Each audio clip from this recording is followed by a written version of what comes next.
Yes. Do you have the latest SKU? Yes, we do. SKU. I was wondering. Oh, Yes. what are these? I've never seen that Top before. secret. Remember round in the corner to see a whole wall of new toys at the drugstore or the old mall?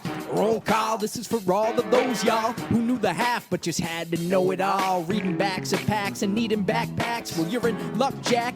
These are the facts. Snap on, stay on, accessories, play sets, stuff you haven't heard anybody say yet.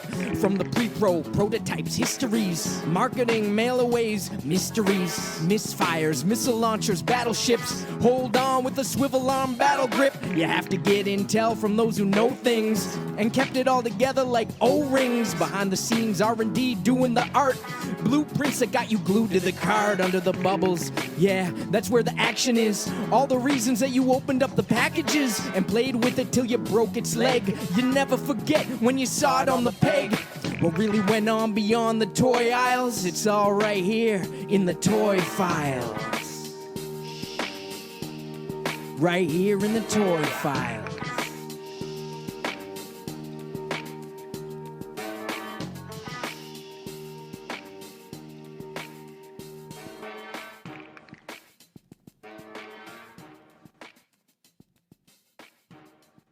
Hello and welcome to the Toy Files podcast. I'm your host, Dan Klingensmith. Joining me as my co-host is Kirk Wazigian, former vice president of Hasbro Boys Toys.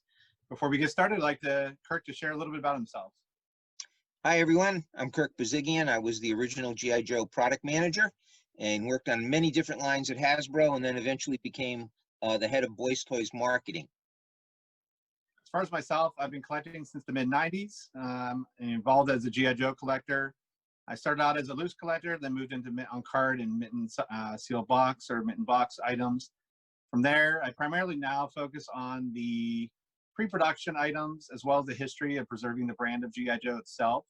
I've written 6 books on the history of G.I. Joe so far, and I hope to have another book out in the future. While working on my book, I've had the privilege of meeting so many great people who worked on several brands and who have had several things that they want to share as far as their time working on these brands. This podcast will be a forum where these former employees can share their stories regarding these brands they worked on and the toy industry itself. You'll learn what their responsibilities were, why they got into the toy industry, what they enjoyed most about working on toys, and much, much more. So tonight, I'm happy to introduce our first guest, Mr. Vinnie D'Alleva, another former vice president of marketing at Hasbro. Vinnie, welcome. Hi. Hey, Vinny. Hey, Kirk. It's been a long time. I know. But you look Well, not that long. We have been getting together for lunch and or coffees over the past few years, but That's right. That's haven't right. seen you in a while. Haven't worked together for a long time, right? There we No, go. no. So Vinnie, before we get started, some of the things we'll be covering today include your past working at Hasbro, specific questions regarding working at Hasbro and other toy companies you've worked at, as well as specific questions regarding the different brands, specifically G.I. Joe, but we do have some Transformer questions in here as well. My goal is to have, this be as casual as it can be, hopefully jog your memory a little bit, and just have a good time. So first question I had for you, Vinnie, was how early on in life did you know that you wanted to get into marketing? Actually, I didn't want to get into marketing. I didn't even know what marketing was. I went to school for graphic design at Massachusetts College of Art and Design. And when I came out of school, I wanted to be in the toy industry. And so sending out resumes and portfolios around, I got my first job at Monogram Revell Model Kits in Chicago as an associate product manager. And I didn't even know what that was. And as I started that job, I learned everything about product, design, development, marketing, sales, pricing, sourcing. It was a great 3 years and a great sort of introduction into the industry. And then I got recruited to come to Hasbro. And I was a huge fan of Transformers. It was my project at school.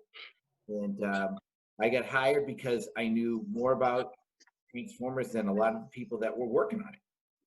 And I came on board and was working on the tail end of that. And then Kirk came back into Boys Toys after doing a stint at high school and assigned me to G.I. Joe. Awesome. So were you assigned to G.I. Joe right away, or did you work on Transformers? Oh, I worked on Transformers. I worked on WWF. I worked on James Bond Jr. and then a bunch of other concepts that never saw the light of day. Well, we can get into that a little bit later then.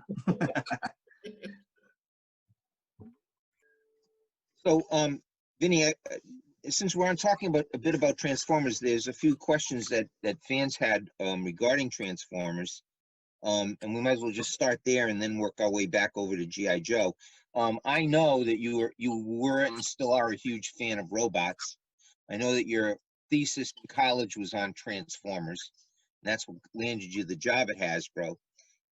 But here's a couple of questions, or a question or two from a few fans.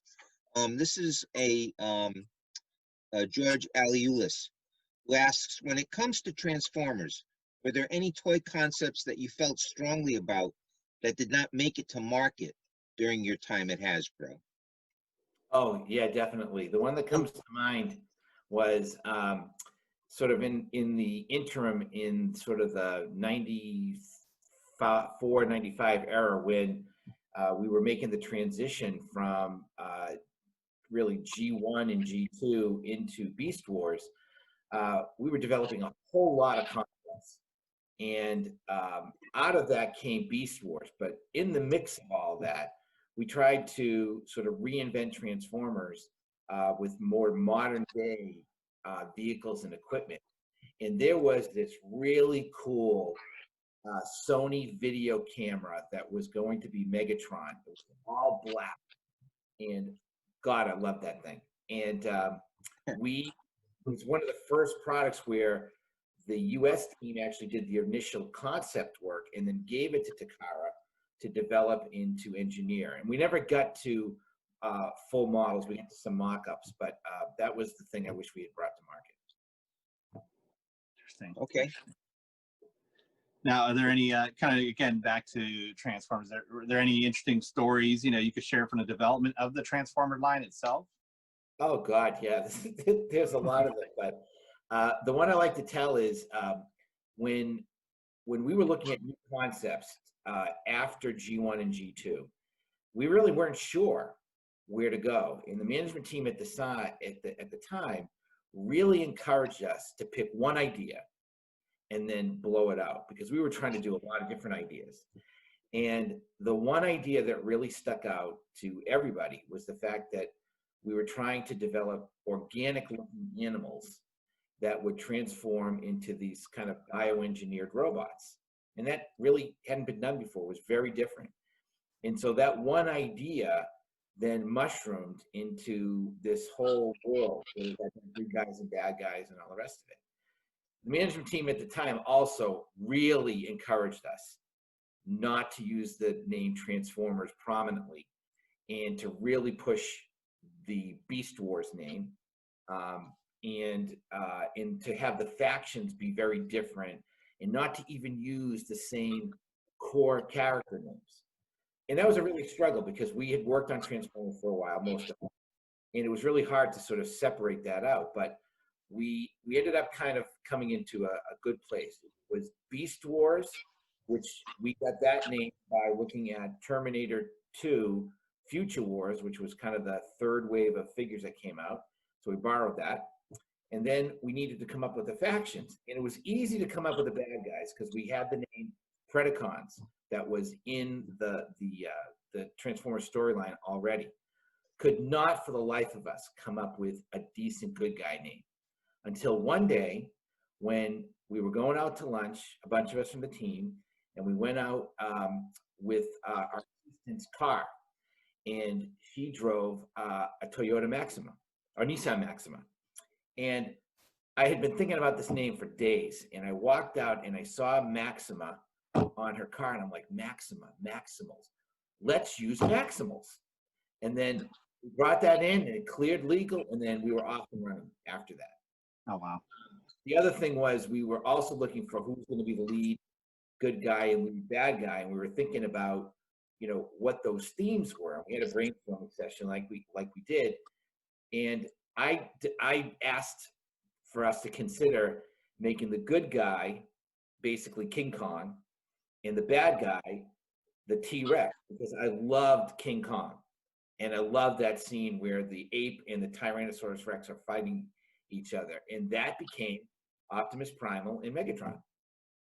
It's awesome. And so how did you get because you said you did your thesis on Transformers. Now, how are you drawn into Transformers themselves? Like, what drew you to do that even? So in 1984, I was, probably 20, 21. Okay. And I had younger cousins, and Transformers was all the rage. And I always liked toys, but never thought I would ever get into it. And I saw what these things did, and I thought it was amazing. And I needed to do a thesis for school anyway. And I started to put 2 and 2 together, and I ended up developing this whole thesis project, which was supposed to be based on graphic design, but I took it a lot farther than that. And I did a TV commercial, storyboard, audio track, music, product designs, all kinds of stuff that went along with that. And that's kind of what led me to do that. And then I fell in love with robots in general. So it turned out to be a much bigger product, and it led me into this career. Totally unexpected. Oh yeah, I mean, because I know from my master's, I did something similar, not Transformers, not even G.I. Joe, but just Hasbro itself. And part of our thesis as a group, because we had groups, and so we kind of worked on it. As always, I was able to persuade everybody to always take on Hasbro. I'm like, they've been around forever, so it's easy to do in that sense. But no, that's awesome. It's interesting to hear that, and it just tells you how easily inspiration can come just from the oddest places. So. Yeah. And I'm so old, my thesis was on Little Green Army Men. Tell us about that, Kurt. Hey, it's helped you though. I mean, come on, let's be honest. Yeah. So in terms of career progression, you've moved through several positions over the years. So, what have you found to be the biggest hurdles and significant differences when moving between each type of role that you've held? Oh, I've been thinking about this. The hardest thing for me, anyway, is to recognize that from one role to another, and from one year to another, and from one company to another, I am becoming the teacher and not the doer anymore. And for somebody that loves product and loves everything that goes along with that, have to consciously think about not just jumping in and solving the issue or trying to come up with the idea. I have to learn more and more to just kind of set the stage and show, my team what are the different elements that they should consider, and then try to help them form an answer without getting too involved. So the student has become the teacher. It's really hard. It's really hard. I don't really like it that much, but It's not as much fun. Not as much fun, but that goes with the territory. Yeah. And you're at Tomy Toys now, so. Yeah, so it's kind of full circle for me. I started off at Hasbro, working with Cobra on Transformers. And here I am, and I'm embarrassed to say how long it's been. It's been a long time. Now I'm working for Cobra, and I head up sales and marketing as Chief Brand and Commercial Officer, and I've been there for a few years and hope to be there for quite a bit more. So I can't get rid of that Takara bug, huh? No, it just keeps coming around, and there's a lot of people there that know me. Not that I worked with before, but have heard of me, and it's kind of good to sort of be able to people that know you and understand you. Now you mentioned earlier, you mentioned the age you were when you saw Transformers for the first time. Were there? I mean, you said you always enjoyed toys and stuff. Were there certain toys as a kid that you recalled? And did you play with the 12-inch Joes, or did you have other stuff you remember? I was I had G.I. Joe Adventure Team. Okay. So I remember my very first G.I. Joe. He was, he had a green outfit, had the Adventure Team logo on the chest. It had the top on. And my favorite Christmas present of all time was the mobile command center. That thing was just beautiful, just beautiful. And so, I mean, I know you had a big role in the reintroduction of 12-inch for G.I. Joe in the 90s. It was a huge team effort, and it would never have happened without Kirk's support. But you know, coming on to G.I. Joe, it was, you know, that was kind of the crown jewel of Hasbro at the time. And you know, we needed that business to be $100 million every year. And it had been declining. And it's because, you know, natural toy cycles are, you know, can have ups and downs in them. But, you know, G.I. Joe had kind of peaked in like 1986. And I came in 1989 and then worked for a couple of years on some other brands. And so by the time we got around to like 1990, there was just a lot of change that was going on in the industry. Most of it had to do with the proliferation of additional action figure brands and all the different programming that went along with them, because there were just more choices for kids. And instead of developing deep ties into any particular brand, the kids became samplers, and they would just play with everything and mix it all together, kind of like Andy in Toy Story. It's just just like that. And so our charge was to kind of turn it around, and we tried a variety of different things, and everything from doing live action, TV advertising to make it look like there was going to be a G.I. Joe movie, to coming up with different themes, because a lot of these other action figures had borrowed from G.I. Joe. It kind of felt like, well, we got to borrow it back in. And so we did a lot of that. But the big catalyst, or one of the big catalysts, was that it was finding just sort of how do you connect dads to G.I. Joe again? You know, how do you get that? Because I truly believe that, and I still do today, that a lot of people want to relive the best of their childhood with their kids. Okay, and there's a lot of ways to do that. But playing with the same toys is one of them. And 12-inch G.I. Joe had just not been around for forever. And so we worked with the design team had wanted to resurrect the 12-inch G.I. Joe for a long time. And I had seen it for the first couple of years whenever the G.I. Joe line was presented. And it always got shot down. You know, it was a distraction here. It's not important, you know, all this other kind of stuff. And so when I got put on the brand, I went over to R&D and, you know, tried to sort of put a marketing, you know, sort of overlay on top of the presentation, and got shot down 7 times in a row. And it wasn't until I had gotten shot down the 7th time by a president that I went up to him afterwards at his office and I said, Larry, what is it with you on this? Why aren't you like buying into this? And he's like, Vinny, G.I. Joe is hemorrhaging blood right now. We can't get distracted on this. And I was really disappointed. And he goes, you know, he goes, you're great. He goes, but sometimes you just put your head down and you drive forward and you don't stop. Because this isn't one of those. So next day, Target comes in, and the buyer there, along with his merchandise manager, they start talking about G.I. Joe and its decline and what was going on. And all of a sudden, he starts bringing up, hey, have you ever thought of bringing back the 12-inch G.I. Joe? And my leg starts, you know, going up and down under the table because I'm getting excited that we're going to talk about it. Larry's sitting across the room from me, and he can see my leg, and he keeps looking at me. And then finally he goes, Jesus Christ, Vinny. He goes, before you wet your pants, why don't you tell him what you've been trying to get me to do? So Kirk was there. We talked about it. And the merchandise manager, I think, was an ex-military. He may have been an ex-Marine.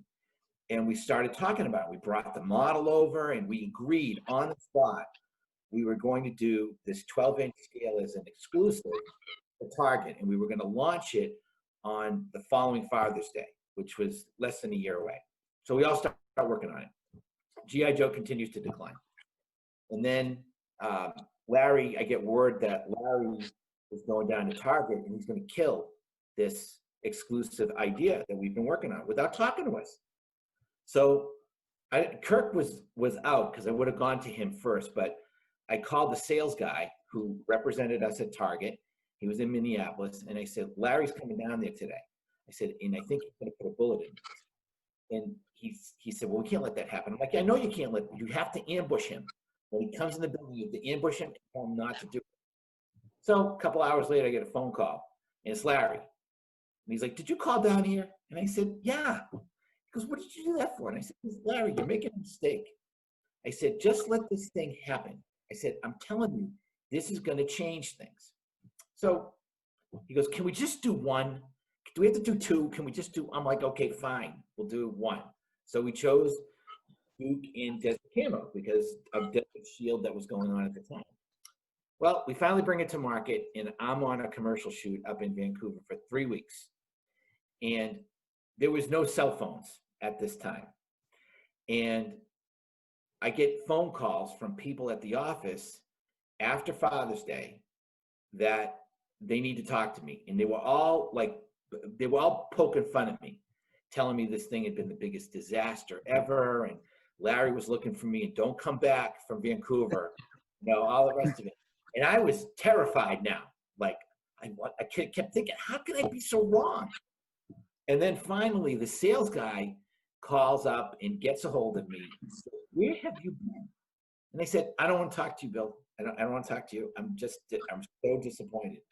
He goes, I don't know what you're talking about. He goes, that thing sold out in 3 hours at Target.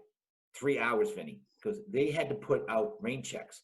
We got to air freight in another 20,000 units, and then they're going to take another bunch for the fall.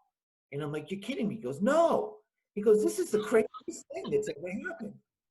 And so that just led to, and Kirk coined it beautifully when we were coming up with the campaign. It's a whole new way to play.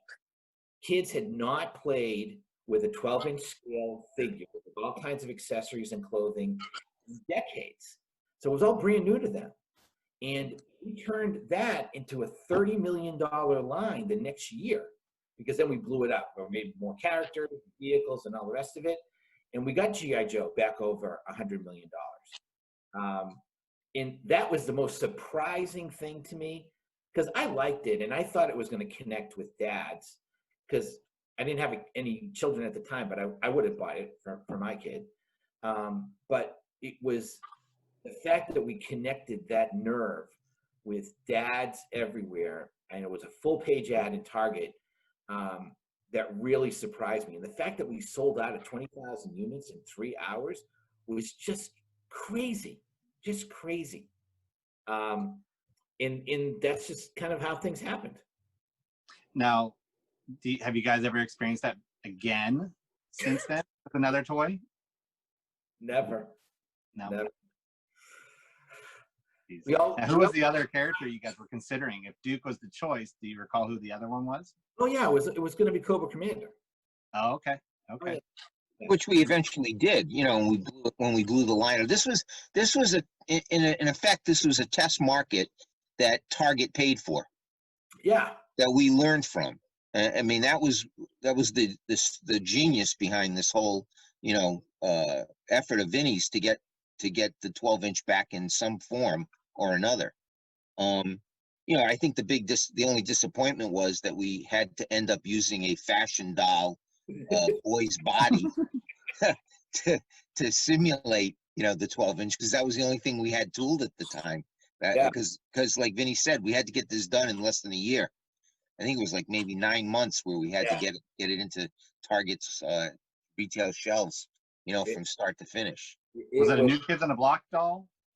No. No, it was Rio from Gem and the Hologram. Oh, okay. From Maxi. No, I think it was he probably had many iterations. Yeah. But I think originally it was Rio, but maybe it was from Maxi. I don't know. But it was a crazy time, and totally unexpected that we would have, that kind of success with that. But it was good. I mean, it's the most unexpected thing that's ever happened to me in the toy industry. That's what I was going to ask you, if you ever had that like gut feeling again that you pushed something that, was successful. Maybe not as, but still successful. Beast Wars came kind of would be number 2, because it really worked. But that was much harder on us as a team, because it felt like we had just burnt out Transformers, like just had burnt out all the ideas. Mm-hmm. And to force ourselves to think completely differently and to have faith that that was a direction that was going to, that was going to lock into kids, was a real big struggle. I mean, it's definitely a struggle for me, and I know it was for some of the other guys to make the hell. It was a struggle for Takara. When we showed up with these mock-ups and like, this is what we want you to do, they, it took them a little while to kind of work through that. And then we had all these, we started off developing these characters. We hadn't really decided if there was a certain species that was going to be good or bad. That kind of evolved over time. And we ended up making one of the bad guys a good guy, because the model for the good guy wasn't ready and we needed to ship on time. So we swapped one out. But it was very satisfying. I never liked the CGI animation that we did, but it was cutting edge at the time. Uh-huh. So you had to appreciate the fact that we, from all ends of it, we were really trying to kind of push the envelope into, get out of our comfort zone and to do something that was completely different. Do you remember which character it was that switched? Oh yeah. Yeah, it was, we had done a Velociraptor, and he was supposed to be on the bad guys, but we needed a good guy, so we put him on the good guy. We called him Dinobot because we owned the name. And we made him basically a warm-hearted bad guy. He was on the bad guy, but he had a heart of gold, and despite his best intentions, he could never really go completely evil, and so he always went back and forth across enemy lines. That's funny. Now, you mentioned earlier you're in Vancouver taping a commercial. Is this the infamous commercial of you being Cesspool, or is that another? I would say that the infamous shoot is the first one that Kirk did, because I was on my honeymoon. So he had to do the first 3-week stint up there. And that was, I'm sure it was agony, because he didn't come back laughing about it. Kirk, was that the one you got in trouble at Christmas time? Yeah, it was a 4-week shoot. 4-week shoot. There we go. 4-week shoot. Is that the one where you got threatened by Terry? Well, yeah, I left the day after Thanksgiving, and I didn't get home until the day before Christmas. So, day before Christmas Eve, to be exact. And yeah, it was. We were trying everything new and different then. It was the first live action shoot that we had done, and while it was supposed to be a 2-week shoot, 2 weeks eventually became a month. As they always do. Yeah. I remember the one I went to was 3 weeks, so we either got cheaper or faster because of it, probably both. I think the production company and Johnny Sterner learned a lot from that first one. Yeah. And in fact, Johnny Sterner didn't do the second one. We did it with a different group because Johnny didn't want to do it a second time. But we were up there, and the way that movie studios and actors and special effects people work is there's a certain amount of time within a 24-hour period that they can work before you break. And so you're always pushing that envelope. So there, by the time we got to the end of the shoot, we were starting at 11 o'clock at night. Okay, and then working through the night into the next day, and then take a break. I mean, that's how it was. And I remember just some of the shots we tried to do. You just take after take after take after take, and then on the last day is when they sprung on me that they had developed a Cesspool costume for me to wear, and then made me up and stuck me up on this rig that was 2 stories tall. on a spinning pedestal for like 6 hours, and none of the footage made the final cut. None of it. That's how it always is, though, right? Well, they told me that it was just to keep me out of the way. Oh, geez. Oh, geez. So digging into Cesspool a little bit more, we know Kurt Groen designed them. Yeah. I think you're one of the few former Hasbro people who were made into a G.I. Joe, but you're a Cobra character, not a G.I. Joe character. So did they ever share? I know Kurt shared a little bit and laughs about it. Did they ever share with you, why they made you the bad guy? Yeah, it's because anybody that was made into a bad guy was considered by the design team to be a pain in the ass. So Don DeLuca came before I did, and he was That's true. He was their design director, and they made him that. And then I came along, much further down the line, and they didn't ask me.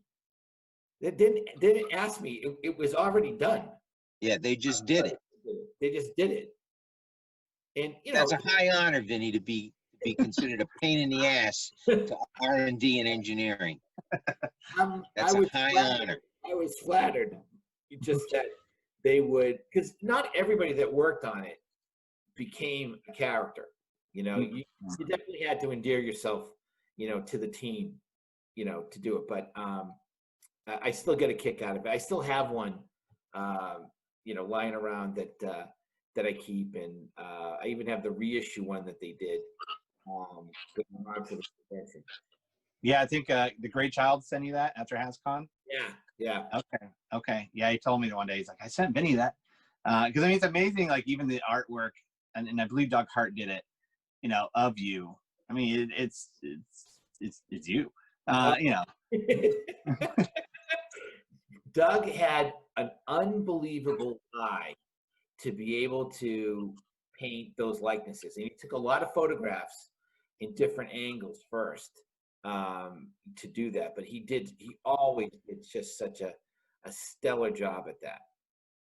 Yeah, his design, and to your point, I mean, and to continue the line when he did, after Hector Garrido and everything else, just to keep that consistency, and his realism. I mean, the amount of similarities that he put in there as far as realistic look is amazing. So, now, did you have anything to do with the dossier for yourself that Larry had written, or?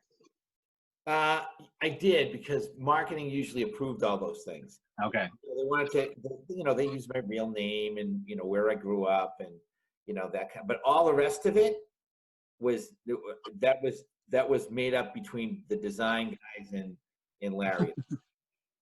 Now, what do your kids think about you being a G.I. Joe? Do they know? Is it just they're all older now, and they've all heard it. The only one that's even mildly interested in it is my youngest daughter, Sophia, and she texted me a few weeks ago and somehow she had been looking on eBay and found it and said, "Dad, do you have any?" And I'm like, "Yeah," and it was like worth, I don't know, $200, whatever.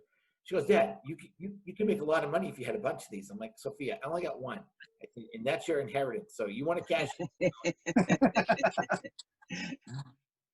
That's funny. That's my son. Noah. He'll come in here and, so Dad, what's this? In this case, or how much is this worth? Or I'm like, man, are you trying to knock me off already, or what? That's the first question is, what's that worth? Exactly. What are these ones in this case? Are those worth more than these ones? I mean, it's interesting because he's my vehicle kid. I mean, I'm looking at all my Joe vehicles in front of me, and he's my vehicle kid. Whereas my daughter, she's the figures. She likes the characters and the stories and stuff like that. So it's funny you mix. I said, well, when I go, I'll split it between the two of you. How's that? So, but you gotta love that they're interested. So we've in this conversation that we've had, we've answered a lot of the fan questions regarding things, but I have one for Vinny as well now. Kind of bring us circling back to when we talked about a big challenge because you know Vinny knows that the brand was going south when I was brought back onto the brand. And then you know, one of the first things I did was I got Vinny to get off some of his other minor brands that he was fiddling around with, and put him onto the Keystone brand, which is G.I. Joe, and the rest then is history for the next 4 or 5 years. But we have a question here from a fan. I guess let me put my specs on. Benjamin Asselin, who asks, were there any specific challenges that G.I. Joe was facing when you joined the brand that didn't exist in years prior? Yeah. And this will answer another question too, is, you know, why did it go away? Uh-huh. And it all comes down to this very convenient and overused word that we use today, which is called content, right? When we lost the TV show, that really was the beginning of the end. And even that last show that we did with D.E.F was not the G.I. Joe from Sunbow, because liberal factors had taken, sort of foothold within, the child entertainment industry. They were very concerned about overt violence and how that looked.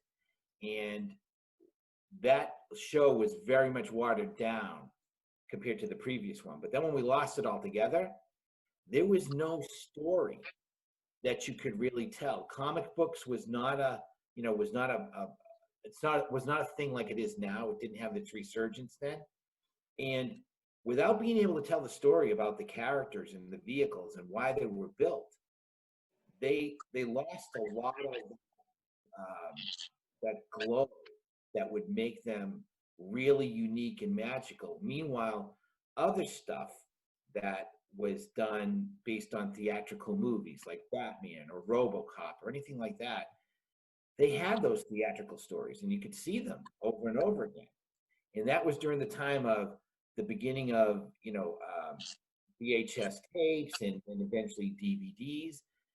And without having G.I. Joe having current stories and bringing those characters to life, it just was always going to go away.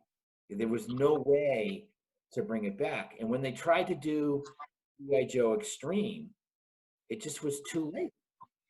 The world had gone and we had lost that ability. So one of the questions was what would you do differently? Had I known what I know now, okay, I would have fought Larry tooth and nail to do the show or get a movie done or do something, because that would have kept it at least relevant. And since then, Hasbro's tried a lot, right, to bring it back a number of times. And, as far as product's concerned, a lot of it is pretty cool. A lot of detail and all the rest of it, but there's no real story. And the difficult part is, how do you tell a story today about a group of black masked terrorists against an American group and not be able to tie that into reality? You need something that is going to make it unique to kids and something that parents want their kids to be. And I think we're still, I wouldn't say that G.I. Joe can never come back, because I would never say that, but it needs a catalyst like that to bring that back, because without it, I think it's very difficult, to tell the story about G.I. Joe. Yeah, I mean, I don't know if Vinny remembers this or not, but I was once called into at the end of one of our line reviews. I think it was like 93 or 94. I was called into the office of one of our senior executives and spent the night before I was going away on vacation for over 2 hours until about 8 o'clock that night, arguing with him over why we shouldn't rest G.I. Joe, why we shouldn't just take G.I. Joe out of the marketplace and rest him for 2 years. And my argument was, once you do that, you'll never be able to bring G.I. Joe back. Mm-hmm. And it was because no one at Hasbro wanted to invest it's called investment spending. I mean, if you have your own brand like G.I. Joe, which Hasbro owned at that time outright, versus brands that they could license from a movie studio, and all they had to do was pay the royalty rate. They didn't have to pay for the investment you had to spend on the programming or the movie. Hasbro, failed to understand that for literally a minimal investment in terms of, animation, or at the time, again, I don't know if Vinny remembers this, but I posted it online the other day. I was in negotiations with a studio that was a division of Universal to put together a live action G.I. Joe movie and TV series and theme park attraction at Universal, all of which got killed because Hasbro didn't want to invest the money in a brand like G.I. Joe when they had other brands that they had just purchased through Kenner. Right. That they didn't have to, spend any money for. We're going to just pay the royalty. We don't have to spend, 30, 40, $100 million on a movie.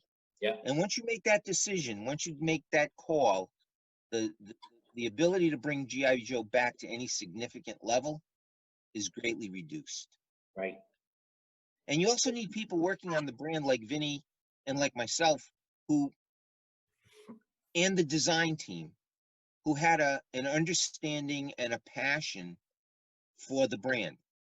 Mm-hmm. G.I. Joe just wasn't G.I. Joe, a toy brand. We invested our lives in it. We invested our every waking minute at work and even outside of work, thinking about how we could make G.I. Joe better. Vinny used to come into my office all the time with, he'd spend the weekend. I remember one weekend he came back because remember when we were trying to toyize the line? Yeah. He spent the weekend because we weren't getting anywhere with R&D. He spent the weekend working on his own figure concepts with accessories that had toy features that he brought in on Monday morning, that we then had a meeting with R&D and said, why can't you guys do this? Oh, they love that too. Well, that's why you got made now we into understand where Cesspool. Cesspool came Now you can understand where Cesspool came from. But Exactly. the point of the matter is, you got to constantly reinvent yourself, and Vinny was a genius at doing that. Oh, well, thank you. But I learned a lot of that from you, because you created the environment that really kind of fostered that. And you led by example, and I learned a lot from that. It's G.I. Joe has, because it's so rich in its history as a brand, but then within 3 3/4, it's so rich with the stories and the personalities that were done in the early 80s to the mid 90s. That's really unlike a lot of other things that are done. And we can talk about how big Batman has been and how big Star Wars is and all that stuff, right? But G.I. Joe was different in that it was a team effort, and those team members fought together, and it's very different from any other boys action concept that has ever been done, because of how rich that world became. And they tried to capture it in the first movie, but it was just too big of a scope, and the storyline just kind of, I don't know, just kind of danced around some of the edges. And look, they make movies because they're trying to get people, a wide base of people, to come and see it, not to just recreate somebody's childhood. But at the same time, I think it was at least an effort to try to capture those things that made G.I. Joe, special to, a different generation of kids. But I loved working on it, and I loved, building the toys. It was nothing like going to the final sign off of a product just before it was going into production, and taking the thing apart and putting it together and making sure it worked, and all the changes that had been asked for were all done. And you looked at that thing and you're like, yeah, I remember when we started with this thing, and this is what it turned out to be. And then you go on the commercial shoot and you bring the whole thing to life. There's nothing better than that. And I mean, you know, to kind of build off what you guys were saying about the passion. I mean, someone asked me once, you know, what was it about that team? And I think that's what made HasCon such a special event, you know, and having as many people as, you know, we did was, you know, I always share, and that's really what inspired me to do my books was, you know, it just hit me one day, like, this is a team effort, you know, it wasn't just one guy, one gal doing it. It really was. And then as I've met you, as I've gotten to build relationships with everybody over the years, I mean, the passion just, it bleeds out of everybody I talk to, you know, who works on G.I. Joe. So it's amazing to me. I mean, to have that kind of love and passion towards not only a job, but also something that you've worked on, I think is just exceptional and amazing to me, you know, when it comes to anything people do. So, you know, speaking of products and the different things that you saw come to light, you know, was there ever a character or a vehicle or something to that realm that you recall and wish it had come, you know, to fruition and come to market? Oh, well, we had in the last year of GI Joe, we had finally made the change of broadening our manufacturing base to include Asia, because other than the figures, everything else was done domestically. And we've been falling behind because our competitors didn't have that base of manufacturing. So they were doing things that we just couldn't do in America. Vac metallized blue chrome hood on a Robocop car. I mean, that didn't matter if it did anything. The fact is, it came rolled out of the box, all assembled. All you had to do was put stickers on it, and it was done. We couldn't do those things, and finally, in that last year, we were going to make the first group of smaller vehicles come from China, and those never came to market. And there were some of the better ones that, you know, that I had worked on because they had a different kind of style to them. They were a little bit more reminiscent of Aliens from 1986, sort of that future realistic military look. And I wish those had come out. Do you remember what they were called or which? Oh, I remember the one. It was like it kind of looks like the vehicle that was in Avatar, which is got this big rotor. Like the Techno Walkers? Techno Walkers? No, this is a flying vehicle. It was okay. big and had a rotor on it and had to fit one figure in the front of it. I know what you're talking about. The Vortex. Yes. Yes, I actually have a hard copy of that. That's what I was looking for a minute ago. I don't know where I have it, but yes, the Vortex. I remember that. Mm-hmm. So those were some of the things that I wish we had. I wish we had done. So it was good. And speaking of Battle Corps Rangers, you know, and building off of that, yeah, I know a lot of fans. I can't remember if it was a question asked or not. I'm trying to see real quick, but you know, were there how much have they expanded out? How much have you guys expanded out on what Battle Corps Rangers was going to look like? Because I mean, we're familiar with a couple characters like Dr. Mindbender, the Baroness. I think there's a Flint, and then a few others, and then you're going to redo the Whale, and if the transportable battle platform you're going to redo. But beyond that, I don't think there's been much shown or known regarding that. Do you recall anything beyond that, or had it just not gotten far yet? The whole premise behind, so based on my time on G.I. Joe, right, it's kind of like in 3 phases. So the first phase was we created, you know, 12-inch Hall of Fame G.I. Joe, right? So that gave us a boost in the arm. The second phase was we started to do segments to be able to cover off themes and have them be unique and different to add some freshness throughout the year at different times. And then we did that. And then the third phase was we had to get back to basics again. We had to get back to true military, and that's what Battle Corps Rangers was going to be. And so everything was based on more realistic colors. It was based on sort of better features for the value, lots more spring-loaded missile launchers and things like that. And then bringing back a lot of the core characters, because one of the things I loved and had been done in G.I. Joe, but not to the same extent that it had been done in other action figure lines, was to do multiple versions of the same character.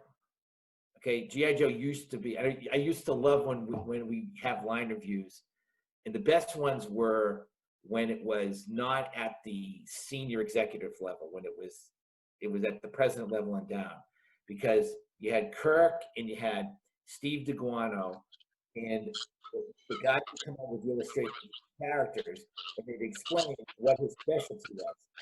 And Steve, it's like it was yesterday. Steve was, yeah, and that's the guy that does this. And yeah, that's the guy that does this. And always put it in the context of, oh yeah, you know that guy. He's the guy that does this. And that was so funny and grounding at the same time. But every one of those was a different character, to the point where Larry Hama begged us to let him shoot them because there were too many to keep in the book. There was over 400. And so we let him. And that was a battle that Vinnie and I agreed on. It was a battle we constantly had with R&D, who, you know, I guess, you know, they always wanted newness. And we would, I don't know why we never insisted on just calling the character who it was, Vinnie. You know, how we lost that battle where they take a, you know, it just never ended up making sense to me. And poor Larry was ready to jump out of a Marvel office building on the 12th floor of Madison Avenue, or wherever the hell Park Avenue, wherever the hell they were at that time, because we were just inundating him with characters. And he would say, you know, eventually we started doing it. We, you know, towards the end, we kind of, you know, got on the same wavelength with Larry and just said, you know what? Why are we doing another Commando? We already have a Commando. It's Snake Eyes. Why are we doing another version? You know, why are we going to call him a different name? Just make that guy Snake Eyes, you know? But it was a struggle. It was a constant struggle. Everybody, I think it just comes from kind of a natural thing of, when you're creating something, you want to be the one that created it from like nothing. Yeah. And if you're creating it and it's another version of an existing character, that may not always appeal to the sort of the creative spirit in somebody. But at the end of the day, while we do things because we like to do them, we're really doing them for the consumer. And if the consumer grooves on the fact that he's got 6 Snake Eyes to pick from, then let him have it. Yeah. Right. I can't even think, Kirk, do you know how many there are now? Snake Eyes? I think there's like 30 something now. No clue. I stopped counting after 1994. That doesn't surprise me at all. Yeah, there's like 1 million of them now. So I don't even know how many. But it's funny that it took that long. And I think as a collector, I mean, it's, you know, I get where Larry's coming from. But I think that's what made G.I. Joe so interesting. I mean, as far as hard work it was for Ron and Mark and Dave and Kurt, you know, come up with some of these new characters. As a kid, though, you loved getting new characters every year. You know, you didn't have to. I mean, as much as I love. Yeah, but my point, Dan, is you would have loved to get the new character, but he would have been the same name. What difference did it make? Yeah, he would have looked different. That's all. Over. Very true. That's true, I guess. But I don't know. I mean, we'll never know. We'll never know. No. But you know, that's certainly the thing that separated G.I. Joe from every other, you know, boys brand, where you know we did have this, you know, constant infusion of newness. My only thing I'm saying is I agree with Larry. You know, we should have just stuck to a core of characters. And if, like Vinnie said, if we had 5 different Snake Eyes in any one given year, but they all look different, what's the big deal? Yeah, it's like when we kept getting shot down, Vinnie in particular kept getting shot down with the 12-inch G.I. Joe. That's common practice today in boys action, right? There's all different scales, all different sizes, because kids play with them differently. They play with, you know, a 4-inch scale versus a 12-inch scale. Well, now There's a 6-inch scale. Yeah. Yeah. You know, and GI Joe should coexist in all different areas. Mhm. You know, I was a big advocate of doing, you know, mini GI Joes when Micro Machines was making its big play. Yeah. Why aren't we battling Micro Machines? Why aren't we doing mini, you know, Micro Machine GI Joe, which eventually Hasbro would do once they bought Galoob? Yeah. But we could have done that on our own. Yeah. Mm-hmm. Mm-hmm. But there's a certain management has a certain, and design, certainly we used to call it a religion. You know, you had a specific religion to how you did things.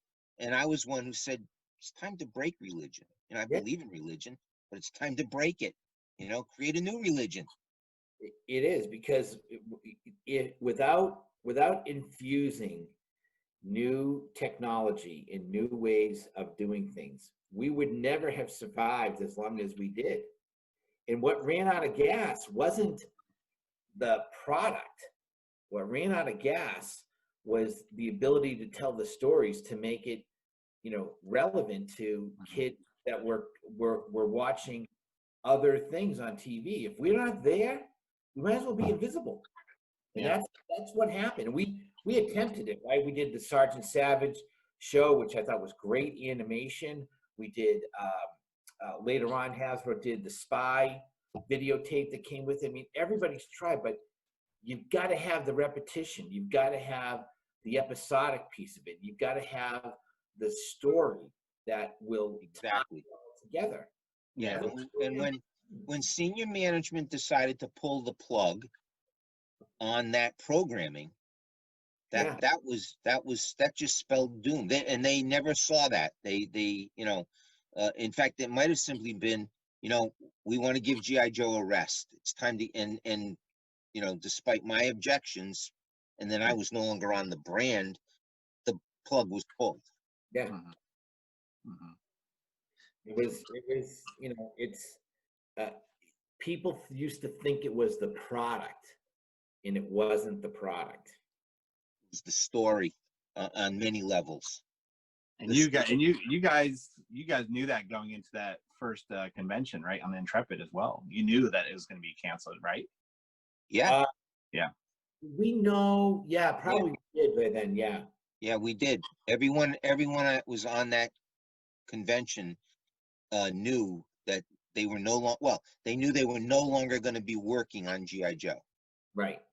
There would be other positions for them within the company, but with one or two exceptions, no one else would be working on GI Joe when we came back from that weekend. Mm-hmm. Crazy. So, in closing, as a marketer, it is of course important to have a range of influences and inspirations. Where did you draw your inspiration from, and who has been your biggest influences throughout your career? Oh wow, that's a big question. I would say that sort of sequentially. When I first got into the industry, I think that the work that Hasbro was doing with Transformers and GI Joe, and even things like Inhumanoids, those brought those things to life. The quality of the stories and the packaging and the shows that went with them, that was a big inspiration for me. Kirk was a big inspiration. Kirk like made it okay to basically relive your childhood. And that's where the whole impetus behind Hall of Fame for me came from, which was, you know, if I had a little boy, I would want him to play with my GI Joes that I had, and I didn't have any more. And that was really inspirational. I mean, everything he did was talking about what would make a difference, how to change, how to still be, you know, real and authentic, but not staying the same, you know. And a lot of things that we did at GI Joe were because he came in, you know, in his own way, sort of bludgeoned the groups to just stop and listen. And that's where Sonic Fighters came from. That's where the I can't remember, but the ones with the little plastic planes that we did, Gliders. gliders came from, with a little helicopter. That all came from Kirk. And I learned a lot about that, about how to like truly make something different. And that has taken me not just in the toy industry, but has been successful for me in the baby industry, where I've applied those same kinds of thought process and tactics to things that parents need to take care of their kids. And I think my children, when they were younger, were a big inspiration, you know, because I would watch them play and I would buy competitive products.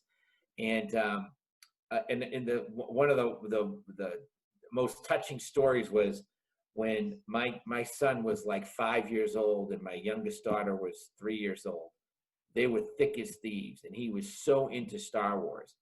And I had all these figures that, you know, because we were making them, and we had all these figures, and they would sit in the basement floor with a pile of figures behind him and her sitting in front of him, and they would be doing flashcards. And we'd pull out a figure, and he'd say, "Who's this?" Chewbacca. This one, it's Han Solo. I will never forget that. It was, and they did that on their own. I had nothing to do with that, but seeing how they played, you know, was very enlightening, because they don't play how we think they play. Mhm. And learning that and recognizing that kind of opens up your mind a lot. Awesome. Thank you. Well, thanks for those comments, Vinny. Oh, you're welcome. It's true. Well, I worked with, I worked with a lot of great people. Bob Prupus was my inspiration. He was my first boss. He taught me everything I know about marketing. He took the toy business and he took G.I. Joe and he applied a lot of consumer packaged goods ideas to G.I. Joe. It was more than just the product. It was more than just the commercial. It was all the promotions that we used to do. Mhm. Whether it was the G.I. Joe, rings, the G.I. Joe mini comic books, the G.I. Joe tattoos. Every year we had a promotion to kick off, the new year. And that was Bob pushing all that, creating the fan club. That was Bob pushing that. Yeah.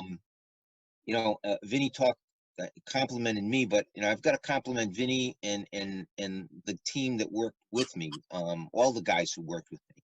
I'm not going to name them all because I'll end up forgetting somebody, but people like Vinny, taking work home on the weekend when I first came back on the brand and said, "Hey guys, we got to shake things up."